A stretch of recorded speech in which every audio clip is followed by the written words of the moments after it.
38 വർഷങ്ങൾക്ക് മുമ്പ് അന്ന് ഭൂമി സാധാരണ രീതിയിൽ ഭ്രമണം ചെയ്തുകൊണ്ടിരിക്കുന്നു. ഒരുപക്ഷെ അത് ലക്ഷ്യം തെറ്റി സംഭവിച്ചതായിരിക്കാം. മറ്റേതോ ദിശയിലേക്ക് സഞ്ചരിച്ചിരുന്ന ഒരു നക്ഷത്രം ഭൂമിയിലേക്ക് വന്ന് പതിക്കുന്നു. ഒരുപക്ഷെ അതിന്റെ പ്രത്യാഘാതത്തിലായിരിക്കണം അന്ന് റൊസാരിയോയിൽ ജനിച്ചൊരു കുഞ്ഞ് അമാനുഷികനായി തോന്നുന്നു. ഇതൊരു ഫിക്ഷണൽ സേയിങ് ആണ്. പക്ഷേ 50 മില്യൺ വർഷം പഴക്കമുള്ള ഈ ലോകത്തിന്റെ അത്ഭുതകരമായ ഈ കണ്ടെത്തലിനെ മറ്റെന്താണ് വിളിക്കേണ്ടത്? ലോകം ആഘോഷിക്കുന്ന കാൽപന്തിന്റെ വിശ്വ പോരാട്ട വേദിയിൽ ഒരു ശരാശരി നിലവാരമുള്ള ടീമുമായി ഇന്നും അവരെത്തി. അൾജീരിയക്കൊന്ന് ശ്രമിച്ചിരുന്നെങ്കിൽ ഈ ശരാശരി നിലവാരമുള്ള ടീമിനെ തകർക്കാവുന്നതേ ഉണ്ടായിരുന്നു. പക്ഷേ ആൽബി സെലസ്റ്റൻ രാജാക്കന്മാരുടെ കൂട്ടത്തിൽ ഒരു ദൈവപുത്രൻ ഉണ്ടായിരുന്നു.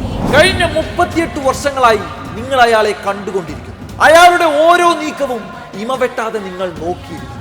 ആ നീക്കങ്ങളെല്ലാം ഒരു അംശം പോലും വിടാതെ പഠിച്ച നിങ്ങൾക്ക് ഊർജ്ജസ്വലരായ യുവശക്തികളെ വെച്ച് അയാളെ തെല്ലുപോലും തടയാൻ സാധിക്കുന്നില്ലെങ്കിൽ ഒരു കാര്യം ഉറപ്പാണ്, ലയണൽ ആന്ദ്രിയാസ് മെസ്സി ഈ നൂറ്റാണ്ടിൽ ജനിച്ച മനുഷ്യരൂപം പൂണ്ട ദൈവം തന്നെയാണ്.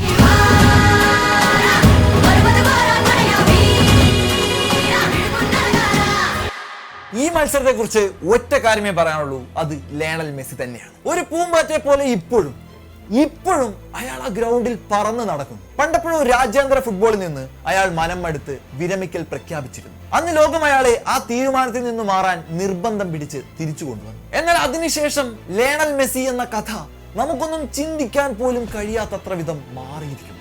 ഉയരത്തിന്റെ കൊടുമുടിയിൽ നിന്ന് അയാൾ വീണ്ടും ഉയർന്നു ചാടുന്നു. ഈ മത്സരത്തിൽ മെസ്സി നേടിയ ആദ്യ ഗോൾ നേരിയ വ്യത്യാസത്തിൽ ഓഫ് സൈഡ് ആയപ്പോൾ ലോകം മുഴുവൻ തലയിൽ കൈവച്ചു. പക്ഷെ കാൽപന്ത് കളിയുടെ സൗന്ദര്യം എന്ന് പറയുന്നത് പിന്നെ നടന്നതാണ്. അതേ ലയണൽ മെസ്സി 3 മാന്ത്രിക ഗോളുകൾ, കളിക്കുന്നവരെയും കാണുന്നവരെയും എന്തിന് എതിരാളികളെ പോലും കൈയടിപ്പിക്കാൻ പ്രേരിപ്പിക്കുന്ന സുന്ദരമായ ഗോളുകൾ. സ്കലോണിയുടെ തന്ത്രം ഇത്രയേ ഉണ്ടായിരുന്നുള്ളൂ, പാസ് ടു മെസ്സി. ആ മുഴുവൻ ടീമും അയാൾക്ക് നൽകുന്ന ഒരു റെസ്പെക്ട്, അത് തന്നെയാണ് ഇന്ന് ആ ഗ്രൗണ്ടിൽ കണ്ടത്. ലോക ചാമ്പ്യന്മാർ തങ്ങളുടെ കിരീടം നിലനിർത്താൻ തയ്യാറാണെന്ന് ഉറക്കെ പറയുന്നു. ഈ ലോകകപ്പ് പോരാട്ടത്തെ ഏറ്റവും മികച്ചതാക്കിയ ഈ നിമിഷത്തിന് 1000 നന്ദി. അതുപോലെ തന്നെ ഫ്രാൻസിലെയും നോർവേയിലെയും വണ്ടർ യങ്സ്റ്റേഴ്സ് ഇരട്ട ഗോളുകൾ നേടി തങ്ങളുടെ വരവ് അറിയിച്ചിട്ടുണ്ട്. അതുകൊണ്ട് ഒരു കാര്യം ഉറപ്പിക്കാം, ഇനി വരാൻ പോകുന്ന മത്സരങ്ങൾ വെറും ഒരു ഫുട്ബോൾ പോരാട്ടം മാത്രമായിരിക്കില്ല, അതുറപ്പായും ഒരു യുദ്ധം തന്നെയായിരിക്കും.